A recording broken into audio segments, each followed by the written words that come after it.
Okay, so welcome back to our latest series called E-commerce Agency Wisdom, where I'm joined by Chris. And today we're going to be talking about a super interesting topic, which is around productization. So the series being E-commerce Agency Wisdom, what I wish I knew about productization. So Chris, over to you. Thanks, Rachel. Thank you for having me. And hopefully some of what we talk about today will be useful for other agencies and other agency owners and business builders just to figure out how they can, get more lean, more profitable, I guess, and be clearer about what they do and don't do. That's really our kind of challenge that we've ended up facing. So I guess I'll start by saying, I've worked in agency land for a long time, and until I owned my own agency, it was essentially selling time and materials. So I did a lot of dev house agency management. So, the Magento agency back in the day, Magento 1, which kind of transmogrified into a Shopify agency for lots of different reasons. But ultimately, in that dev space, it was pretty easy to just go, okay, we'll work to your requirements, client X, Y, and Z, and then we'll figure out actually how much dev hours that's going to require. And because we know how much we're paying our dev team, and we know what margin we want to make, the cost to you is Y, because we can calculate it. So selling time and materials is a sort of an easy win in that space.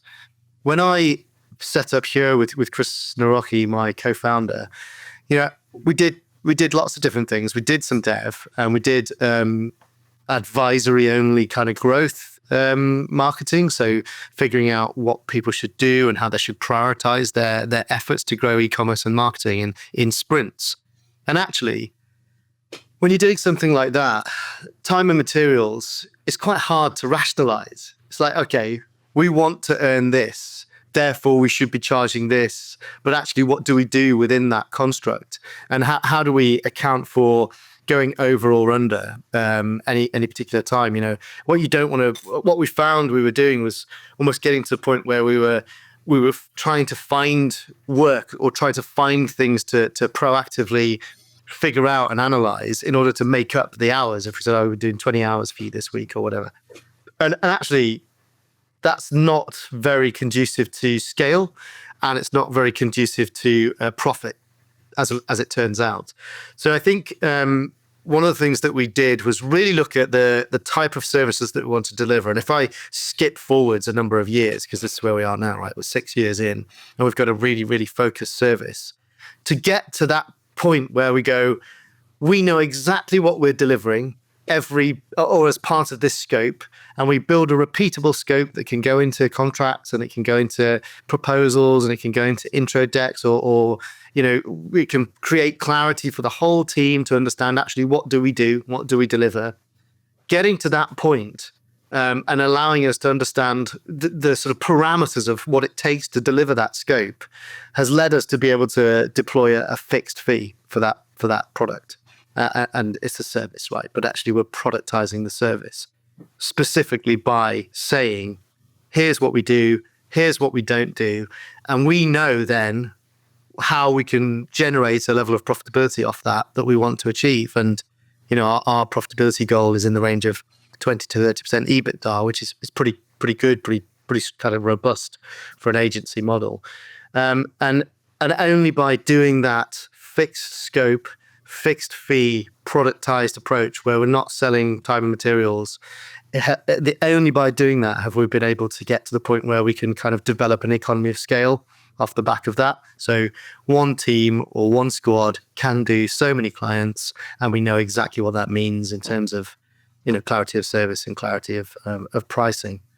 I think if we tried to do that through time and materials, we would have had to have I know this because we tried to do it in time and materials at the beginning, but ultimately when you do it through time and materials, you're calculating everything every time, and you're saying, okay, we think this is going to, we estimate this is going to be this amount of time, so we need to allow for some wiggle room around that. So, how do we overprice? Do we underprice?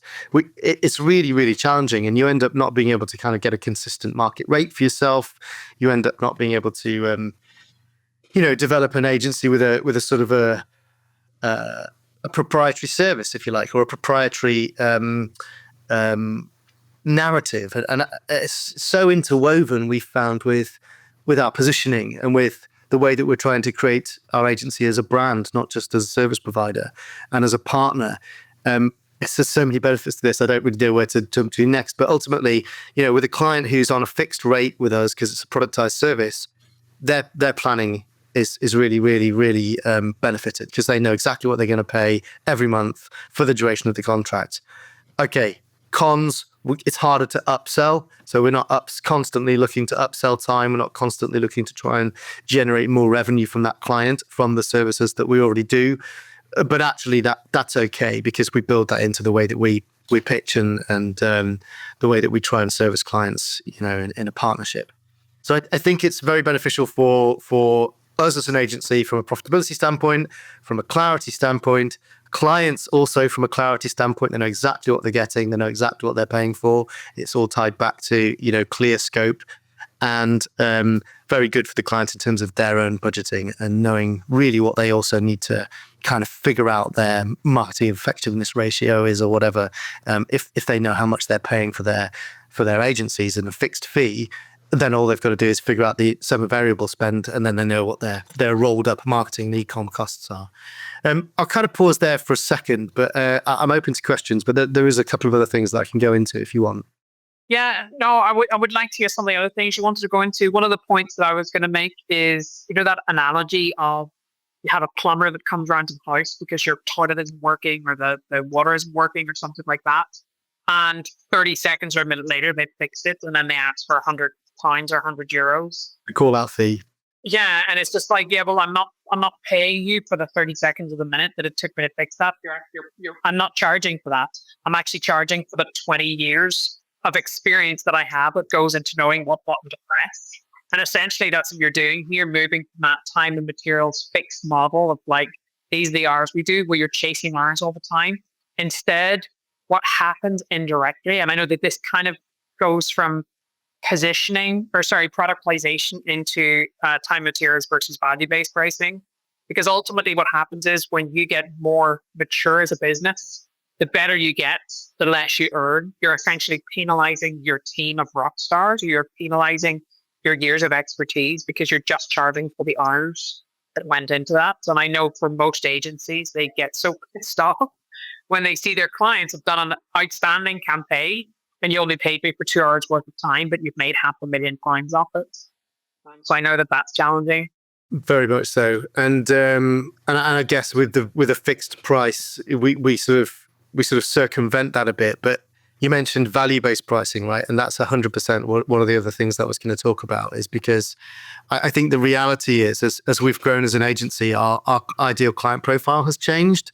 And also the type of clients that come to us, proactively has changed. So actually the fixed pricing that we put in 3 years ago isn't the right fixed pricing for all of our clients now. And yes, there's some elements to the scope that you might change as you change your pricing matrix. But ultimately, I think, some sort of adaptive value-based pricing where actually you're doing very, very similar productized services, but they're perhaps built on a tier based on client revenue or client turnover. That might be a really interesting way to look at it, because although you're doing the same jobs, if your client is a £150 million e-commerce business, there's more to do. The jobs are bigger, the jobs are harder, the risk and the liability is different to if you're dealing with a friends and family backed startup. Who you're doing the same jobs for fundamentally, but they're really not taking the same amount of time to do. There isn't the same amount of volume of data to analyze in order to kind of make the decisions about what you do.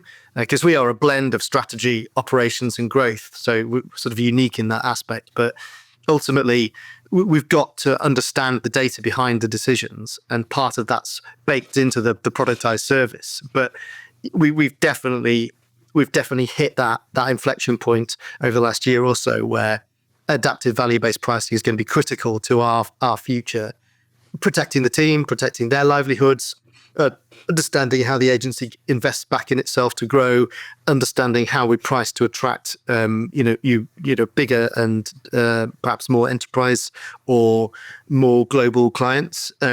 We need a sort of extra scope in that from a And it's not necessarily, like I say, different jobs, but it might be that the same jobs just take a lot more time. And that's where the value-based pricing corrects your productization, if you like, as opposed to having to resort back to bolting on time and materials to service overs, if that makes sense. Yeah. Yeah. So that's critical for us. Okay. Any other points you want to mention? Yeah, I think the final point that I'd mention is it's easier for some productized services than other services. So, for example, if you're a paid media agency, I think that's more challenging to do.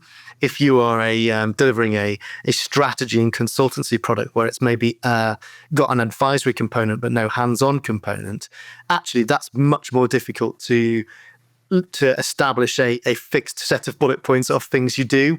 If you go in as a fractional CMO to a business, you could pick 5 different businesses and try and force fit the same 5 bullet points, and it just wouldn't work at all. So I think, when we talk about productized services, what we've found is that, the journey for us has been that for the core of our operation as an agency, it's 100% where we need to be, but it's full on 80-20 rule, right? It's the Pareto principle, and it absolutely nailed. The other 20% of our operation has to have some flexibility around about how we price. So for example, we might say we'll bolt on a strategy piece to your operational service, and then it's the amount of those strategy pieces that people get over the course of a year or the duration of a contract. And that's how we flex it. So it's still not going into time and materials, but it allows us some room around the periphery to do different things, analyze different things, look at different areas of their business, be that product or internationalization or supply and demand improvements or whatever that might be. And I think there is a fallback, which you should have in the bag perhaps, which is, if this scope that we've written so carefully and agreed mutually between us and the client does sort of have something in it where it's not covered, then you perhaps do need an hourly rate to kind of fall back on.